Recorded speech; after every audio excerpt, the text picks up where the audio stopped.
Hello everybody, Ben Rogers here, the Raptors Digest, reacting to the Toronto Raptors. I don't even have the box score in front of me. Lost to the Cleveland Cavaliers. I hope you do, Riker, I because don't have it either. I'll pull it up. honestly, I don't even know if we need it at this point because the Toronto Raptors, I heard it on Sportsnet, this stat, and it makes sense because I don't recall the Raptors going on a losing streak such as this, so I threw it in the title. The worst losing streak in almost a decade, Riker. We're 7-game losing streak was the worst since 2012. Now it's mhm. an 8-game losing streak. Lost 10 of the last 11 games. They're going up next against the Houston Rockets, who are on a 20-game skid, which, in fact, is tied for the third longest losing streak in all of NBA history. They're also the only team in NBA history to start above 50% or above 500 with 11-10 record and then go on to lose 20 games straight. So if the Raptors somehow lose this next one, I don't know what we're going to make of that, Ben, but I think we can summarize how everyone is feeling with our brand newly animated segment.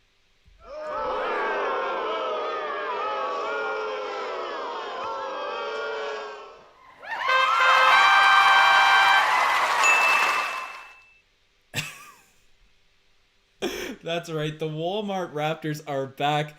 It's been the case. Riker's got the hat. Riker, what are your Well, I just gave my initial assessment. This one, again, I'm going to overlay our negativity with a little bit of optimism or a little bit of excitement to say that they were down 22 points in the fourth quarter. They battled back. Patrick McCaw himself had about 3 steals. He picked 3 separate pockets. It looked pretty good. Small ball, Stanley Johnson, Patrick McCaw, Fred VanVleet, Kyle Lowry, and then I forget who the fifth guy was, OG out there. They made a run. It was too little too late, but ultimately this one, it came close.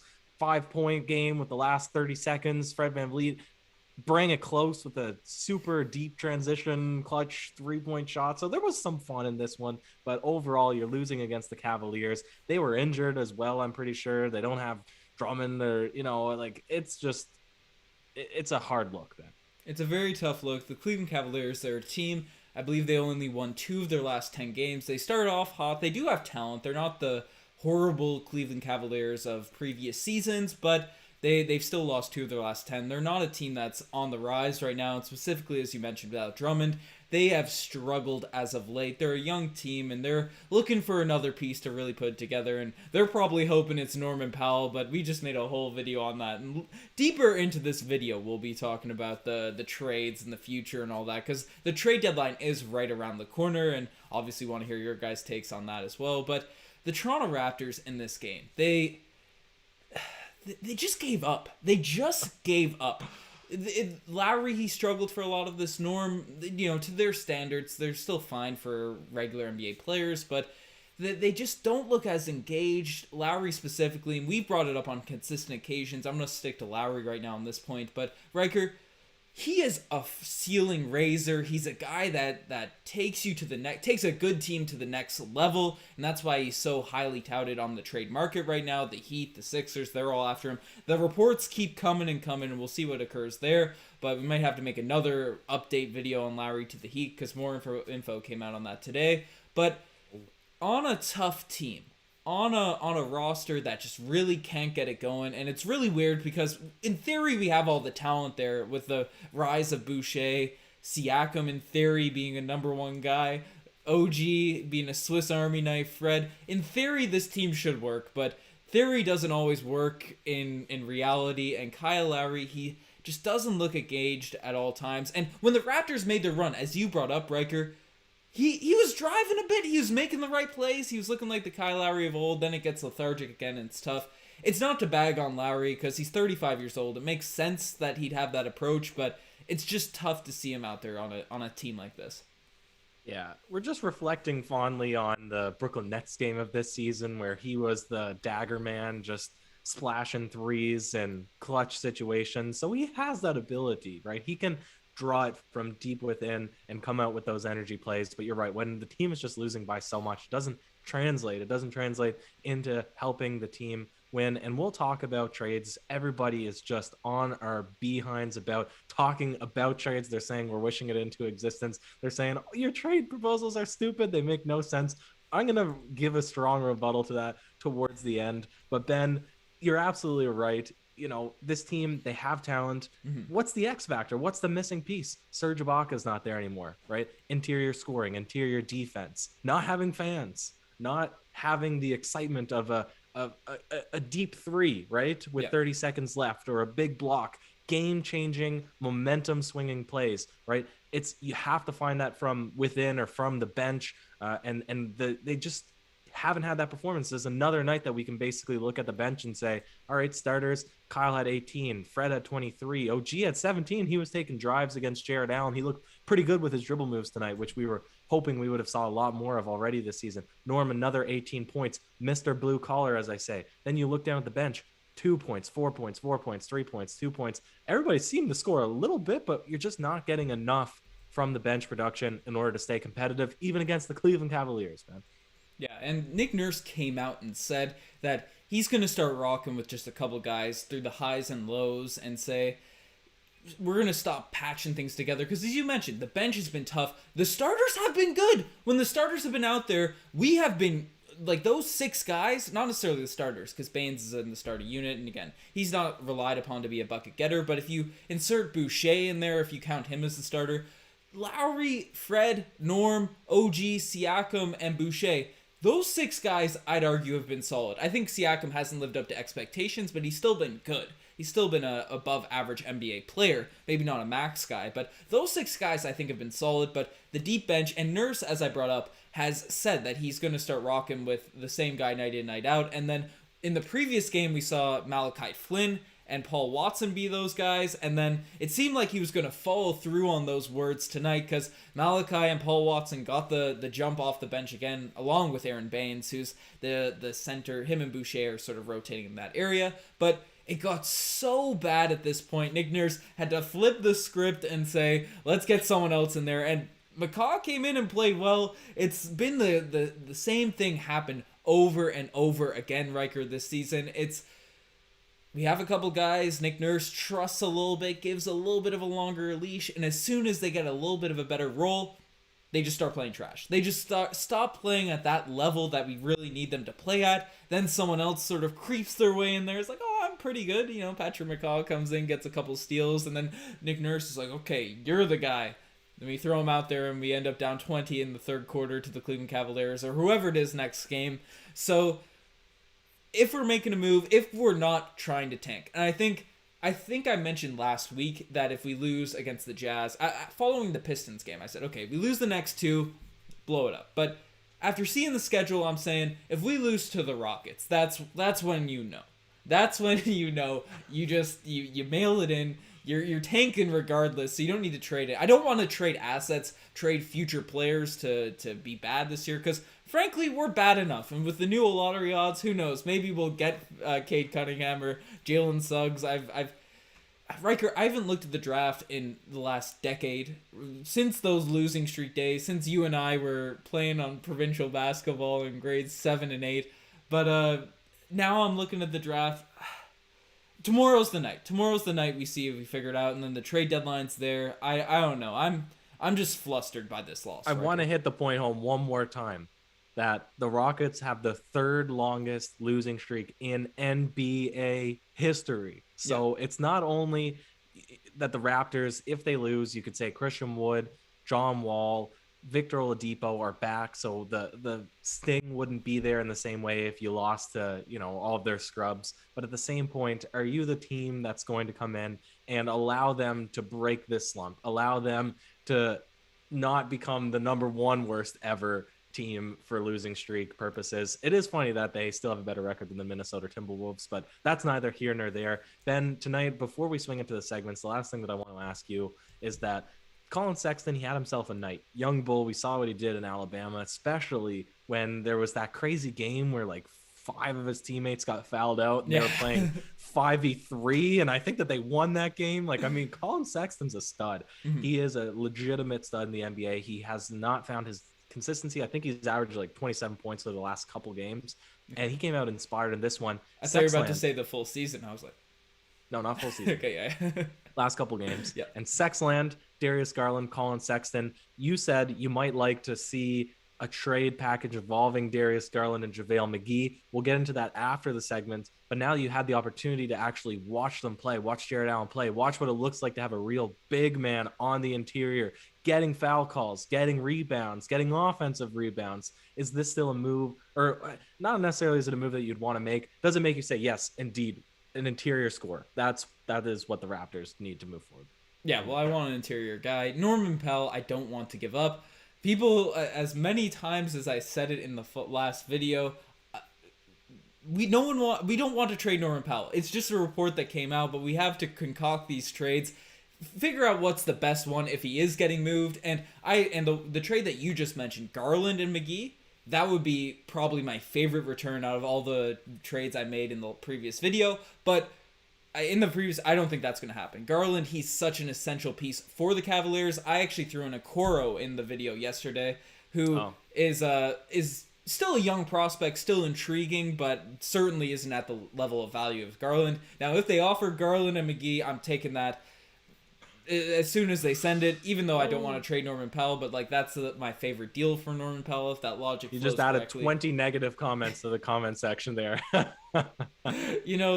is what it is, but it's tough. I don't want to trade Norman Powell. I don't even know if I'd be happy with that deal, but out of all the ones that are proposed, out of all the ones we've concocted, that would be one of my favorite runs. But Riker, we'll save all this for the alarm. Let's swing it straight into the Spicy P Lay of the day. And the Spicy P Lay, one also, it's sponsored right now. So Riker's got Do I have it on the middle of the screen? It's popped up there. Yes, sir. It's kind of there.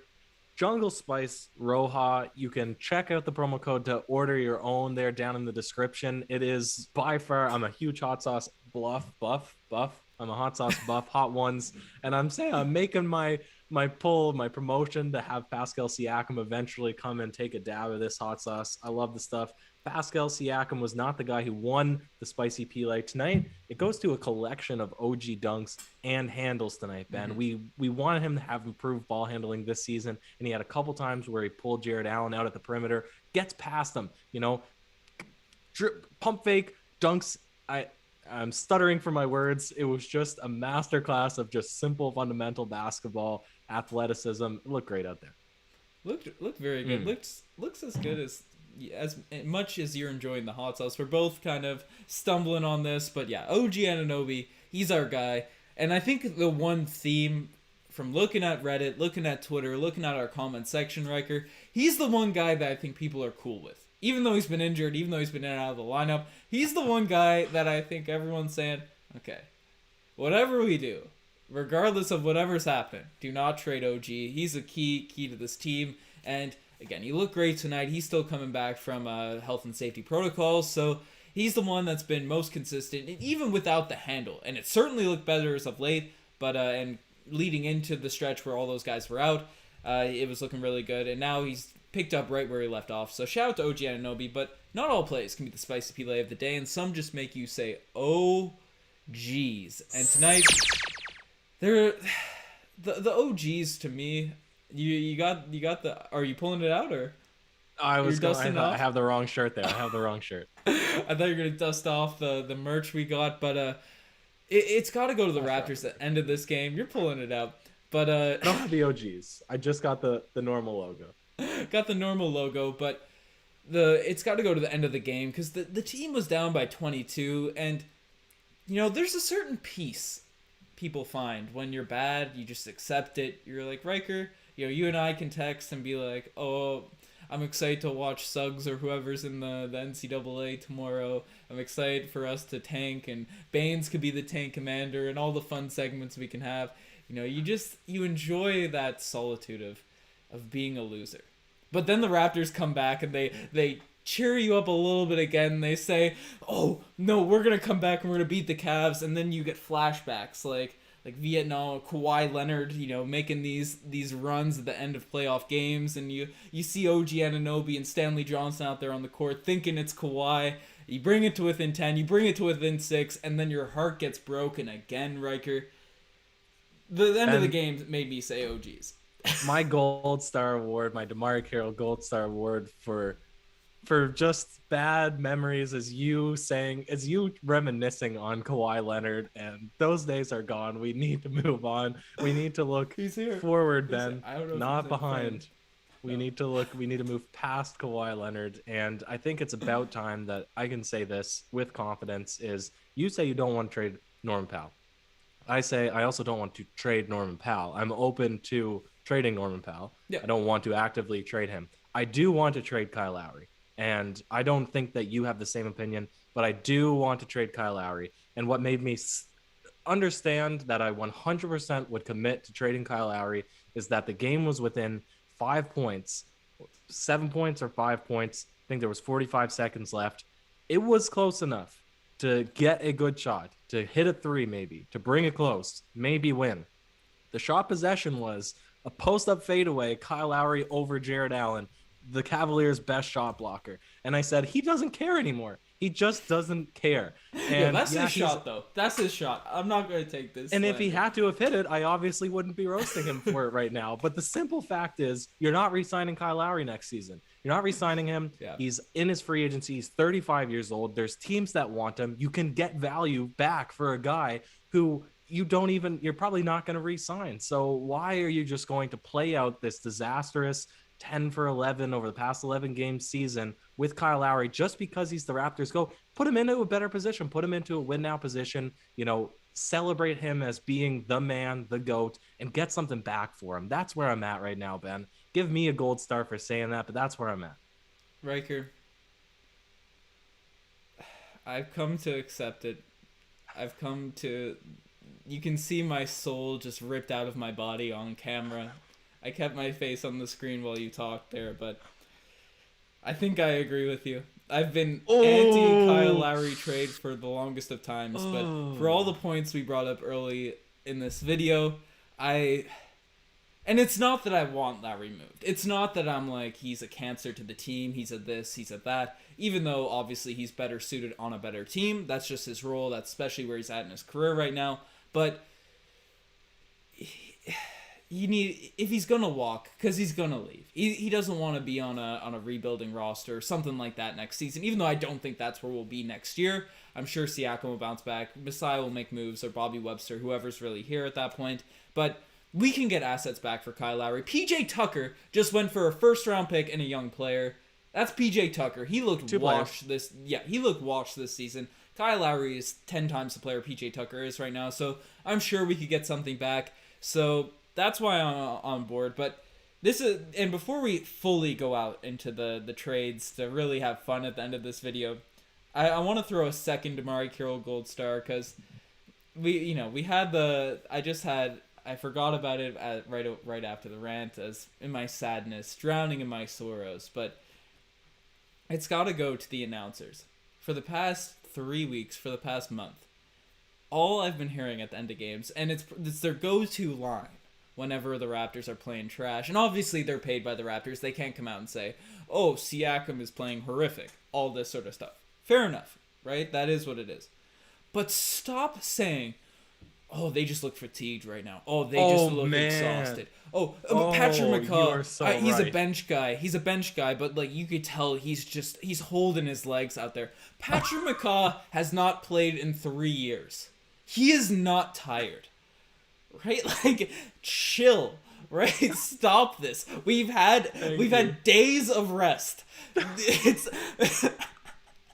Stop this madness. And Leo was on to say, because it's been Jack Armstrong mostly. And I love our broadcasters. I'm not throwing them under the bus or anything like that. But yeah, when we're bad, just say, it's a tough night for the Raptors. It's a tough look. We don't have it here tonight. Say something like that. Just don't go, oh, they're huffing and gussing. Oh my God, you can see Lowry holding his shorts. What are we gonna do? He's tired. He's played 7 minutes so far in this game. Like, stop, please. You are so right. You are so right. You are so right. And I said that last time too. You called me a ref apologist, which is hilarious because people picked up on it. But I said No, that's just another excuse. That's just another excuse. But the fatigue one really, and Ben, it's going to be rampant next game against the Houston Rockets. You just get ready for when we're their down fatigue 20 galore. against the Houston Rockets, who have lost 20 straight, when we're down 30 and Christian Wood is putting up a 40 piece on our Stanley Johnson 5'4" center, when Christian Wood is dropping all these buckets, I guarantee you Jack Armstrong will be, well, surely they're tired. We have They're gonna be Utah. tired. We have Utah on the court. We're gonna call up Ellenson. I don't even know if he's still on the roster. They haven't played in a minute, and then they're gonna just come out. You know what? I'm done. I'm not slandering the Vise anymore, but they just gotta chill on that. Riker, you know what time it is. I know what time it is. Play the segment. Woo! Woo! Woo! Woo! Woo! That's right. The final alarm has gone off, and we want to hear from you guys. I'm sure I've been creeping the chat as we've gone along. I've seen a lot of takes. Someone just mentioned, I think it's Ronnie Penn. Yeah, Ronnie Penn said we should sign the Greg Kalia at center. Riker, who's a 7-foot giant you'd like to see? You'd like to see us sign? Oh man, that's so funny. Well, this is the worst thing now is that 11 games ago, before we were on a 10-11 skid, the Raptors would have been potentially competitive in the buyout market, right? Mm-hmm. You hear the names DeMarcus Cousins, you hear Andre Drummond. Now, of course, teams, the bigger markets, the more championship style contenders, because they have the superstars such as Lakers and Nets. Yeah, they might have more sway, but the Raptors were in the mix if they were willing to be. Now they're not. Yeah. They're not. So you're not winning any buyout market. And you got to make a trade. And this is where eventually, obviously, this chat is going to turn into, well, what trades would you do? Or are you keeping the same team, giving up Kyle Lowry for nothing at the end of this season, eating up your cap space by re-signing Norm and running it back with this exact same squad that is currently worse than pre-DeMar DeRozan Toronto Raptors, right? Yeah. That's what everybody's saying. We are worse than the Lowry, DeMar Carroll, Patty P, Luis Scola biz, like that. It's not even close. Not even close. We're way worse. Yeah.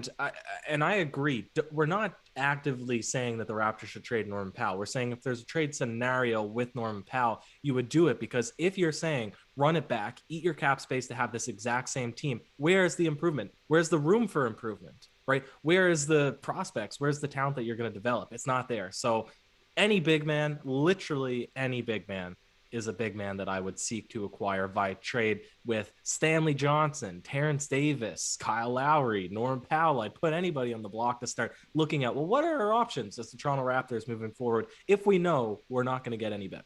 Well, Riker, I saw the big show. I forgot the name that said it. We've had a lot of chats going off in the past 30 seconds. Another name that's thrown out there, Miles Turner. I've seen it from, I'm looking at it now. Dynasty says trade Siakam for Miles Turner.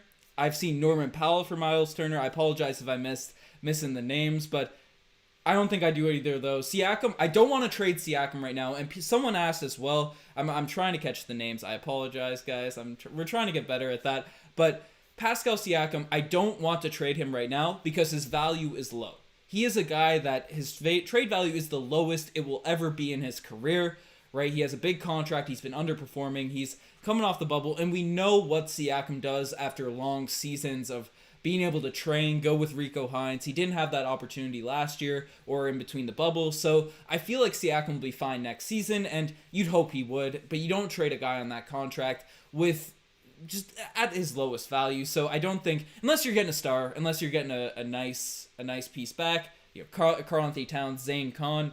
I always see him in the chat. Shout out to Zane. He says for Cat, yes, you trade Siakam for Cat, but not a big name. You don't want to move him. Are you in agreement? You'd want to have Siakam on the team if you're trading for Karl Anthony Towns. Again, the ideal trade for Karl Anthony Towns is Lowry plus Norm, right? But Siakam, because Siakam's a fantastic second man. Yeah, he's a fantastic second option. And so if you have him, he can be the perimeter player that he wants to be. He clearly doesn't love playing down the post, although he thrives in the post up, right? Yeah. Karl Anthony Towns could be that guy. You put him down the low block. Now Pascal Siakam, he gets to be more of a slasher like he was 2 seasons ago. that's an ideal situation. I don't know if I trade Siakam for Karl Anthony Towns. Yeah. See, like, I do it for Towns just because I think Towns is a little bit of a level above Siakam and is a natural center and those sorts of things. I think OG, Norm, they complement him very well, but again, it's Siakam is less injury prone, and as you mentioned, he's a phenomenal second option. I think he can get to that first option, but he needs to improve. He's not there right now. So that's the point. I'm seeing some Stinky Pinky. I'm seeing some Tingus Pingus. We have talked a lot about Stinky Pinky, Tingus Pingus. If you want more Kristaps, for people that don't know, Kristaps Porzingis, those are his nicknames. If you want some of that talk, you can watch any of our previous videos. We won't dive into him too much now. But as soon as the rumors come on the boat, we'll talk about him. Course of action, yeah, Karl Anthony Towns, people have brought him up a lot. Do you think we go all out with the tank? I'm seeing Fatty Sarah Banham, the chat's going too fast. Fade for K, do you think that's like within reason right now we could get one of those top picks? Because with the updated lottery odds, it's definitely possible that if we're because I think we're tied for 7th last currently in the league. If we get to the 5th worst, 4th worst, we have pretty decent odds of getting a top 3 pick. I think we're the 5th. Oh no, because we're 11th in the East. We'd be 13th in the West. So yeah, you're probably right. 7th last. This is the issue too, though. If you go too far low, you also have the risk of not getting that draft pick as well, right? So I think you made the correct call that the Raptors just by accident might find themselves in a situation where they're going to be tanking, right? Yeah. Because they're still trying to clearly win these games. They're just not putting together good sets. The energy isn't there. And eventually, you start losing against the Cavaliers, Pistons, Timberwolves, and now maybe probably the Houston Rockets. And even if you start winning again, you're not going to come back. Like it'll be a quick first round exit, whatever. So I don't think that you need to do anything different to win a lottery pick because their current trajectory has them not making the playoffs anyways. Yeah, and by tanking, I mean mostly trade Kyle Lowry, because that would help in a tank, as obviously he's a win-now guy, and maybe rest people throughout the end of the season. But don't trade more assets than that. Don't trade more assets than you have to. If you can trade high on Norm and get something really nice back, maybe a bunch of young prospects or a haul, like 4 first-round picks or something like that, maybe you think about it, but that is what it is. Iceman, like Gervin, he's brought up a couple times. Siakam for Wiggins? What are your thoughts on that? I'm in the same boat. I don't want to do that deal, but Wiggins has been nice. He dropped 41 the other day. I've remained on Wiggins Island. I've been a silent inhabitor of that island for a while, so I'm happy he's doing well. But Stanley was smiling in the 4th quarter. Stanley's always smiling. He's rocking out. I've seen Bull here a lot. Would you like to trade for Bull? No, why do we need 2 Chris Bouchers on the same team? Yo, 2 Bouchers is better than 1 Boucher, bro. Get them. They both have the 5 slingshot Bouchers. shot. Very long, very wiry guys. No. Jamal Murray. They just get so ridiculous. I love how we have practical, reasonable trades that measure the market value of our players and say, what can we reasonably expect to get in return? And people flame us for saying, oh, you're proposing the most ridiculous stuff I'd never accept. And then, but the responses like that people actually propose is Jamal Murray, Andrew Wiggins. It's so dumb. Yeah, like, I respect people throwing their stuff in the chat. I'm not going to flame. I respect us people criticizing us, but again, I do agree. I think our trades are pretty solid. They're good memes. I also saw one deal, because I brought up the what's his name, who just came back, Mitchell Robinson and Frank Ntilikina on the Knicks for Norman Powell if that deal were to go down. And obviously, I'm not a fan of that, but I saw it actually proposed on a Knicks subreddit. I was creeping the other team's subreddits, and consensus said that they would not trade Mitchell Robinson for Norman Powell, and they had his stats up and all that. So that was just something I wanted. They wouldn't even trade Mitchell Robinson for Norman Powell. Yeah, so I wanted to. Wild. Yeah, I wanted to throw that out to the chat. I disagree. I think that would be stupid for the Knicks to not do that. They could get a center. They could maybe make a move for Drummond if they needed a replacement at center because his value is really low. They could get a guy at the level of Norman Powell. That'd be a haul for them. But just wanted to throw that insight out there. I see JaVale McGee, Rashawn Holmes. Obviously, you're not giving up Norman Powell or Lowry straight up for either of those guys, but Rashawn Holmes has been really strong this season. He's been very quietly having a monster year. You be interested in either of those guys? Yeah, but these are guys that I'd trade Stanley Johnson for, right? Yeah. These are deep bench players that I'd shuffle in the second round pick, say, to get players like this in return. Yeah, that's fair. Re-sign Powell. This is one thing I also wanted to talk about. And Noah's been spamming Lowry for Bam and a bio. That's not gonna happen, Noah. Stop that spam. You know, I don't mind you sending him a couple messages right in a row, but don't be spamming too much. But the Norman Powell one, right? What do you think his bag's gonna be at the end of the season? Because I looked at the stats record. He's shooting close to 45% from three right now on the season. That's a ridiculous number for the volume. He's shooting about 7 a game. For the fact that he can drive, he can finish, he can do all those sorts of things. Is he gonna make more than Fred VanVleet? That's the question. That's Yeah. the question. And you're telling me that you can't trade him because he's the best player. You want to re-sign him even to the cap space, which they can because Yeah. they have bird rights on him. So they have the salary, the And we hard didn't cap sign exception, Ibaka, so we have the 2021 money. right? And we're losing that 30 million from Kyle Lowry, who's inevitably going to leave the Toronto Raptors in free agency because why would he stay on this bottom feeder team? I wouldn't hate to re-sign. I wouldn't want him to walk. I would obviously Yeah. re-sign Norman Powell. The issue is like you're really hurting your ability to add any depth to this team. Now, when you reintroduce fans, when you go back to Canada in the Scotiabank Arena, maybe this team that sucks turns into a team that's a playoff team once again. I just don't think that they're a championship team. Obviously, they're 11th in the East right now. You know, Siakam comes back, we get a home court, but yeah, obviously things need to happen before we turn into a contender again. I don't think it has to be a drastic overhaul. I think this core is good enough to a point where you could be a top upper echelon team in the Eastern Conference. But again, it's a weird season. We don't have a home court. The Raptors have even come out and said that Michael Grange in that podcast, he is apparently the Raptors are saying they understand it's a lost season this year, not being in Toronto. If you did make the playoffs, they wouldn't make that much playoff revenue. So they're probably looking at it as a way to retool the year, figure out what happens. They have cap space at the end of the year. So it's a time where the Raptors can really piece things together. But Riker, we're going to have a lot of time to speculate and talk about things. And we really enjoyed going in the chat and speaking to you guys. Lots of fun stuff. But Raptors fans, it's going to be an interesting time. I think tomorrow's podcast, I'm hyping it up right now. Tomorrow. If we win, we're back. You know, we got to win. We lose. It is what it is, right? No, if we were not back. No. If we but beat but the like, worst but team in the no, NBA, but we're not back. But not that we're back, but we've won, right? It's exciting. We've won a game. Everyone loves it when the Raptors win. But if we lose, that's when it's tank mode. That's when we get the tank commanders out. So be here, subscribe to the Raptors Digest. I've been plugging it. I pressed the button there. We're on the road to 20K subscribers. You see Lowry driving that car. He's driving us home. Hopefully we get to 20K before he gets traded, but we'd really appreciate it if everyone subscribed, get into the like section. Right, it really helps us out. We haven't really we got to get back on our plug-in of the likes. So shout out Christopher Fungi, telling people to hit the like section. We'd really appreciate it.